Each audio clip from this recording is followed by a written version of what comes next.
জীৱনৰ কঠিন বাটত চলিবলৈ কেতিয়াবা আমাক অলপ অনুপ্ৰেৰণাৰ প্ৰয়োজন হয়, কিন্তু এই বাস্তৱ সদায় কল্পনাৰ দৰে মধুৰ নহয়।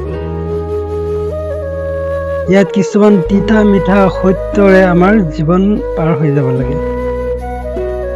বিশেষকৈ আমাৰ যেতিয়া পৰা কঠিন সময় থাকে, এই কঠিন সময়খিনিত আমাৰ অনুপ্ৰেৰণাৰ বহুত প্ৰয়োজন হয়।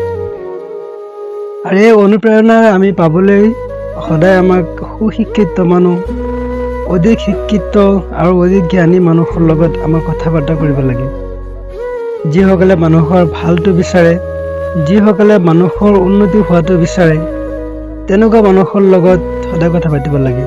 আৰু বিশেষকৈ যিসকল দেশপ্ৰেমী মানুহ, সিহঁতৰ লগতহে আমাৰ জীৱনৰ কঠিন সময়ৰ কথা পাতিব লাগে।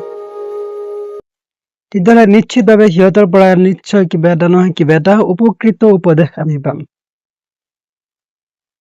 আৰু তেনেকুৱা মানুহৰ লগত যেতিয়া আমাৰ কঠিন সময়ৰ বিষয়ে আমি ডিছকাশ্যন কৰিম, তেতিয়া নিশ্চিতভাৱে আমাৰ কঠিন সময়খিনি আমাৰ কাৰণে সহজ বুলি অনুভৱ হ'ব, কাৰণ সিহঁতৰ অনুপ্ৰেৰণাই আমাৰ মন চুই যাব।